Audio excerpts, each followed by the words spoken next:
Radio Stews Nation, coming at you live. Here we go. Time to end this suffering. I need a minute to myself, so I can drift away. You will never get to me.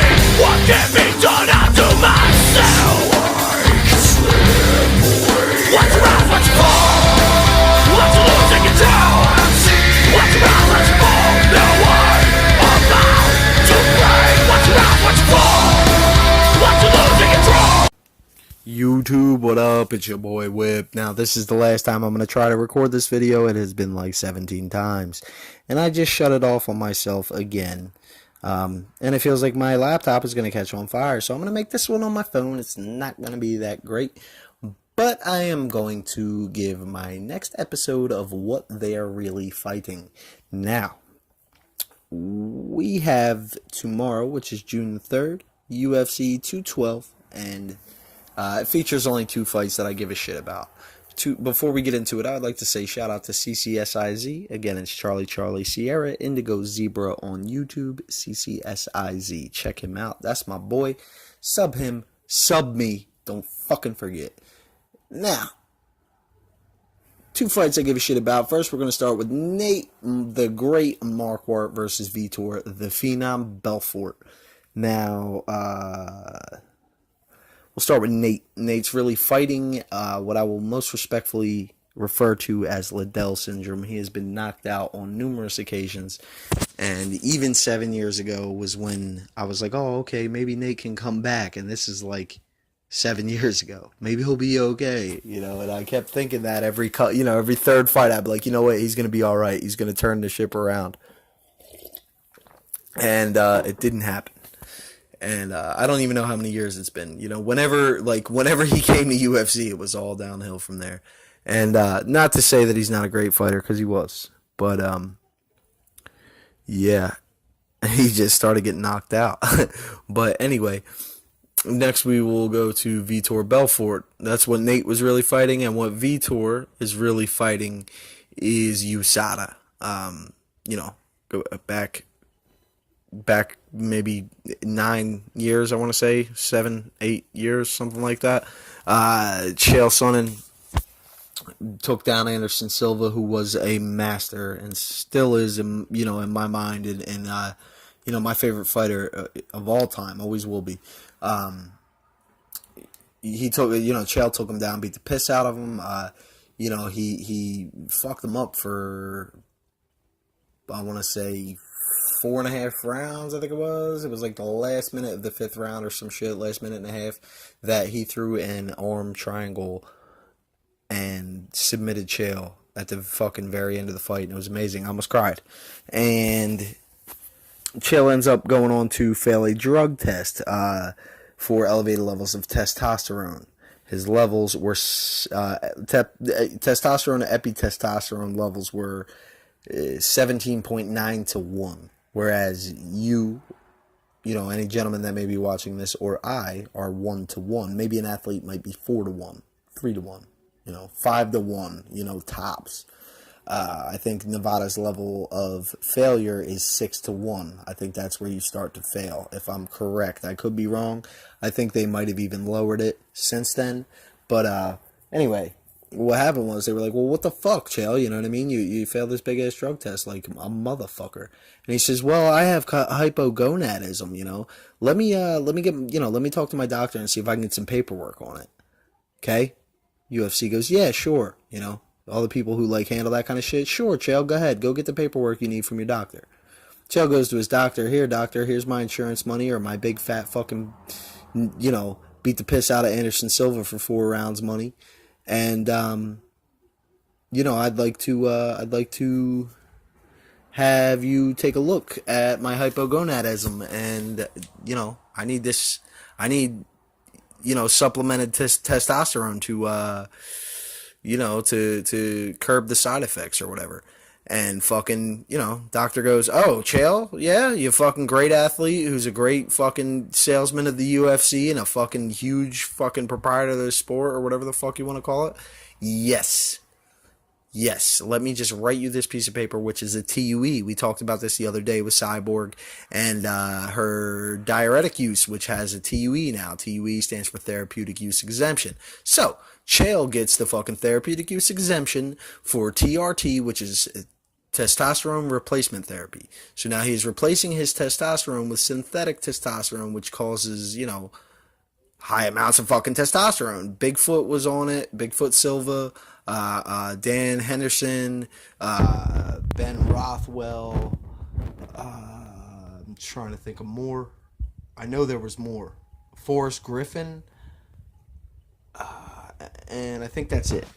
But anyway, it can fuck up your reproductive system and everything. Like, it'll really fuck you up. So, that's what Chael was going on, and he actually was trying to have a baby. And, so he got the TUE, and all was right in the world. And then everybody started getting a TUE. And then all of a sudden you see Vitor only fighting in fucking Brazil, and he looks like a fucking velociraptor, and he's fucking spin kicking fucking people's heads off into the fucking crowd and shit, knocking them fucking dead. And everybody's like, yo, Vitor, what the fuck is going on? You know what I mean? But they couldn't drug test him, you know what I mean? Or even if they did, he would have that TUE or whatever, and as long as he fell within X amount of range or whatever the fuck, then he's good. And what I think he was on is not only TRT, testosterone replacement therapy, but also HGH, human growth hormone. And he looked like the fucking Hawk, man. He looked like the fucking Hawk. It was insane. And he's fucking, kicking people's heads into the fucking bleachers and shit. So they're like, what the fuck, Vitor? You fucking only fight in Brazil. You're fucking on this TRT, and like you're fucking huge and killing people almost. What the fuck is happening? So eventually they get to the point where USADA comes, and that now is what Vitor is really fighting, because since USADA came around, he now looks like a fucking deflated fucking water balloon. He looks like, he was Stretch Armstrong. Now he's fucking, now you fucking cut all the goo out of him, and he's fucking deflated. Anyhow, my prediction for this fight is that Nate Marquardt's chin won't even hold up to Deflator. Deflator. That didn't work. Anyway, Deflator. Anyway, whatever. That's not going to work. His chin's just not going to hold up, and Vitor will catch him early and test that chin. Marquardt's going to get knocked out in what will be Vitor's very last fight. And this, for the record, I just want to say, Vitor, while I respect you, your legacy is tarnished, and, I'm not really going to miss you retiring. So, goodbye, and thanks for the entertainment, though I feel like it came at a high cost, and I feel like you're an asshole because of it.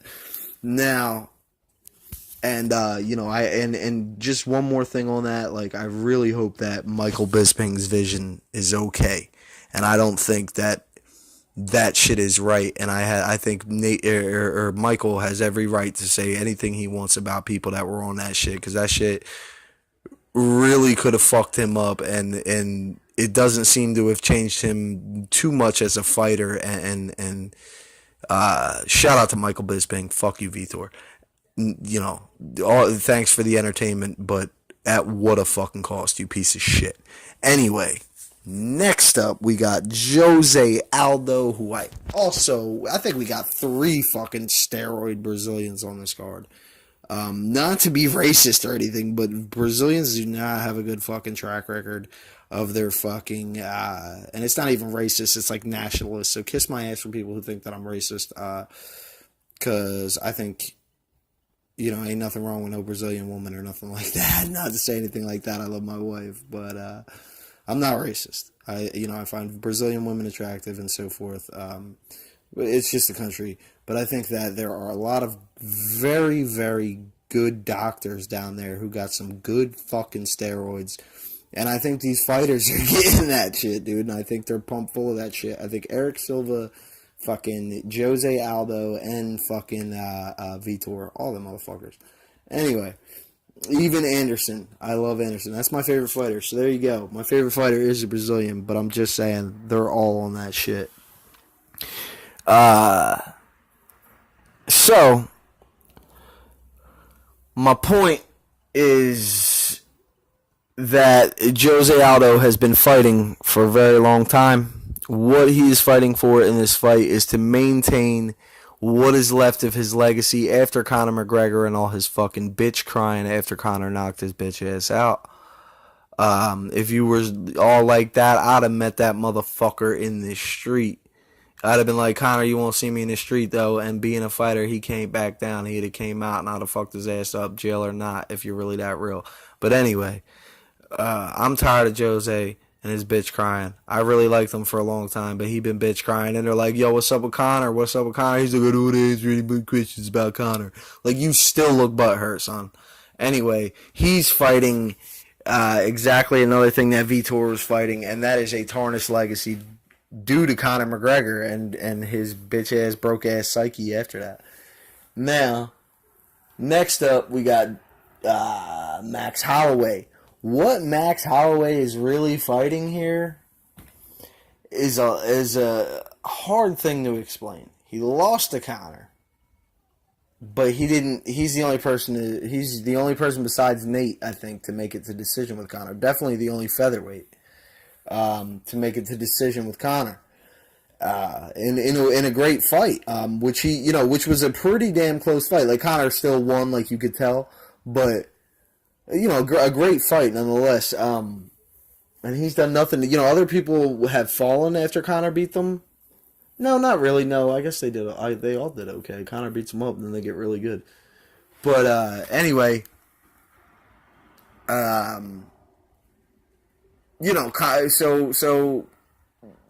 lost to Conor. He went on like this huge win streak. I forget how many wins, 9 wins in a row maybe or whatever. But they were stopping it. You know what I mean? They're like stopping him because all the bullshit with Conor when Conor went up fucked up the whole weight division. And it kind of this is what everybody on the featherweight division are fighting for, is that they're all fighting for their own relevance. They're fighting for Conor dampening their star. He more so to Max than anyone. Obviously Max is a great fighter, but he was overlooked because he lost that pretty close decision to Conor. And then Conor goes on to knock out Jose Aldo. So then Conor gets all this steam and bluster and removes it entirely from the division, which dampened poor Max so much. Even in his 9-fight win streak, it's like, well, none of them are beating Conor. And neither did you. So that's what Max is fighting. Now, my prediction for this fight is, even though Max is a great fighter, and Jose has been acting like a little bitch lately, Jose just beat soundly beat Frankie Edgar. And Frankie Edgar is a fucking monster, dude. He fucking beat the piss out of Yair Rodriguez. Look at Yair Rodriguez's face. Is it better yet? Is it even better, like, today? Or no? Because if you said no, I'd be like, word. You know what I'm saying? Like, I dig it. Because that motherfucker was fucked up. This is a couple weeks ago now. I think, what was that? I don't remember how many weeks ago.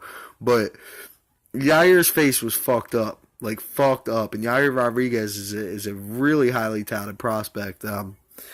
But Jose soundly beat Frankie with no problem. And that's the second time that has happened. And based on that and seeing how Jose bounced back from the loss and how brilliant he's always been, I'm going to give this fight to Jose Aldo.